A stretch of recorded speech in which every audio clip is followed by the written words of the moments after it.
რას დავიდით, იმაზე რაც ვაკეთებ და იმაზე მოკლედ დროში. შეიძლება მართლაც ევროპაც გავავოცო. Поздравляю весь личный состав. კარგი მანევრია ძალიან. დიაბოლოვაში გადაცემდა. ვაშა გადაცემა თქვენთან არის სპეციალური გამოშვებით. თუ აქამდე ჯერ არ გამოგიწერიათ, აუცილებლად მოიწონეთ და აუცილებლად გამოიწერეთ ჩვენი პოდკასტი. YouTube-ზე, Facebook-ზე, Instagram-სა და TikTok-ზე. ან ყველაზე ერთად.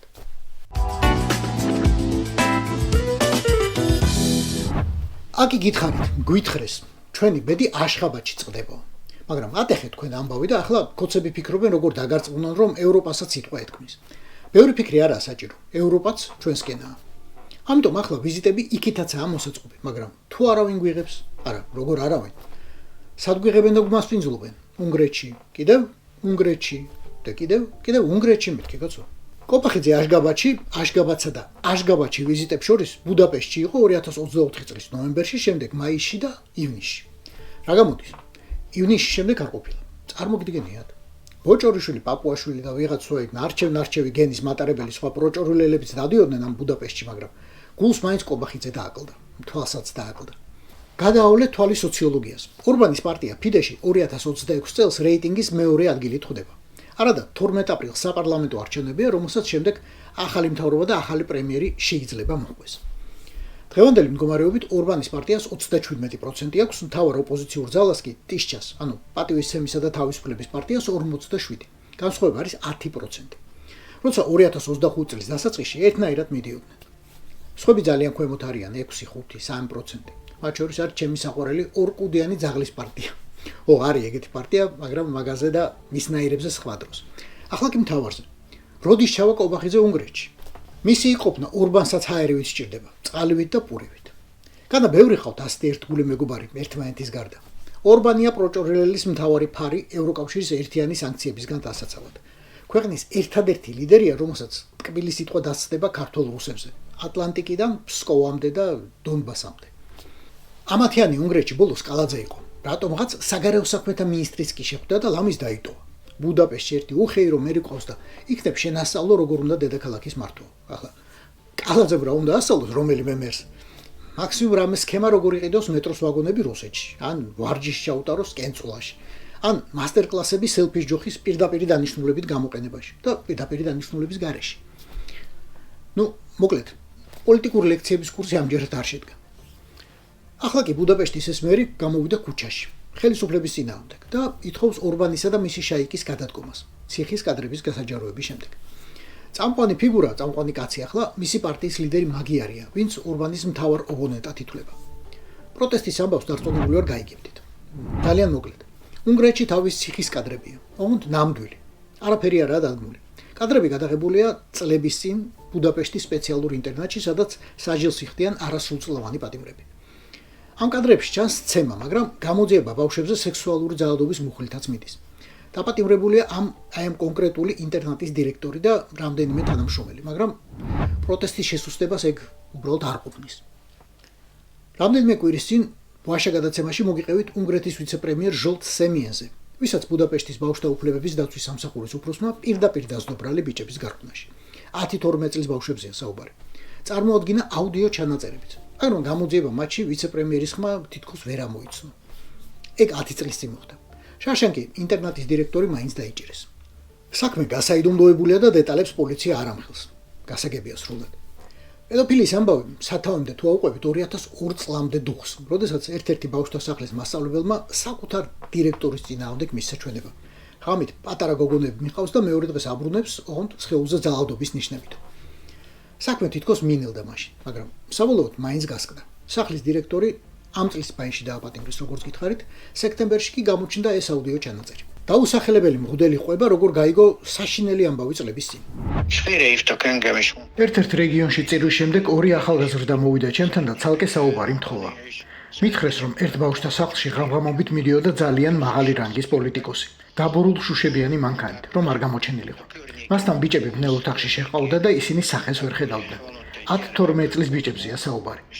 სქესობრივი კავშირი ჰქონდა მათთან. ერთხელაც ბიჭები ტელევიზორს უყურებდნენ და ხმით იცნეს. აი ესაა ბიძია ჟოლტიო. რჩევა რომ კითხეს რა ვქნათო, ვუთხარი პოლიციაში უნდა წახვიდე და იჩივლოთ მეთქი. ბიძია ჟოლტი ყველაფერს უარყოფს რა თქმა უნდა. მთელი მისი პარტიაცა და მთელი ხელისუფლებაც, იმიტომ რომ ახლა ამდენი წლის შემდეგ რამის აღიარება ავტომატურად ნიშნავს, რომ 2026 წლის არჩევნებს აგებენ. წაგების უფლება კი ორბანს უბრალოდ არ აქვს. იმიტომ რომ ორბანი არის მოწინავე იერარქი ევროპისა და ზოგადად დასავლური ცივილიზაციის წინააღმდეგ, რომლის ჩახმახიც პუტინს აქვს შეყენებული. ფიცოც თავისას მაფხურობს ბაბიშიც, მაგრამ ორბანის წონა და თავხედობა ჯერ არც ერთს არ აქვს. ამ კაცის დაკარგვა უბრალოდ არ შეიძლება. ორბანი ამიტომ სულ კონტროლზეა, ალბათ მრავალი არხით. ერთ-ერთი არხის შესახებ რამდენიმე კვირის წინ მოგიყევით. მიტროპოლიტი ილარიონ ალფეევი, PSB-ს ნაზარდი და გამობრძმედილი კადრი. 3 წელია ბუდაპეშტში ცხოვრობს. ეპარქიაც არ აქვს. წირვით წირავს პრაღაში, როცა მოეხასიათება. ძირითად საქმედ კი ქცეული აქვს სიმპათიურ მაწველებთან ურთიერთობა და ამას თავად მოწმელაპარაკობს და ბიზნესი. Прожив с ним под одной крышей и наблюдая за ним. წელიწად ნახევარი ვიცხოვრე მასთან და დავინახე, რომ რწმენა და ეკლესია მისთვის მხოლოდ бизნესია.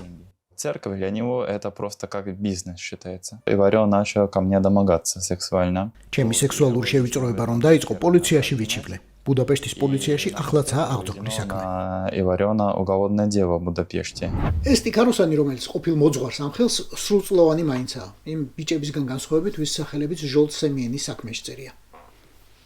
მაგრამ სემიენსა და ალფეევს საერთო უამრავი აქვთ და ამასაც გიყვებოდით ვაშე გადაცემის იმ გამოშვებაში. ალფეევი კარგი და სანდო შუაკაცია რუს ოლიგარქებსა და უნგრეთის მთავრობას შორის. მიაქვს ოლიგარქების ფული მეგობარ პოლიტიკოსებთან, მოაქვს უნგრეთის, ანუ ევროკავშირის პასპორტები და ბინადრობის მოწონები რუსი ოლიგარქებისთვის. ამ მთავრობისგან. მიტროპოლიტმა და მისმა მოხუცმა დედამ გამონაკლის წესით თავადაც მიიღეს უნგრეთის მოქალაქეობა, დაჩქარებულად და კანონდარღვევით. ამობენ, რომ რუსის მიტროპოლიტი და უნგრელი ვიცე-პრემიერი სულ ცოტა თვეში ერთხელ მაინც ხვდებიან ერთმანეთს და სახელებსა და გვარებს განიხილავენ, ვის ბინადრობა, ვის პასპორტი, ვის სანქციების მოხსნაში დახმარება, შუამდგომლობა. სახელები კი დიდად ხმაურიანია. პიოტრ ავენი, პუმპიანსკი და სხვები, ძალიან დიდი ფული და ძალიან მაგარი სიახლოვე პუტინთან. ალფეევი გარკვეული პერიოდულობით თვით ორბანსაც ხვდება და ამბობენ, რომ ერთმანეთს ჯერ კიდევ ოქსფორდიდან იცნობენ, სადაც ერთ დროს სწავლობდნენ. სხვათა შორის და ამასაც გიყვებოდით ადრე, ალფეევს კიდევ უფრო კარგად იცნობენ ჩვენში. პატარა ბიჭი იყო, როცა ილია მეორესთან სტიქაროსნობდა.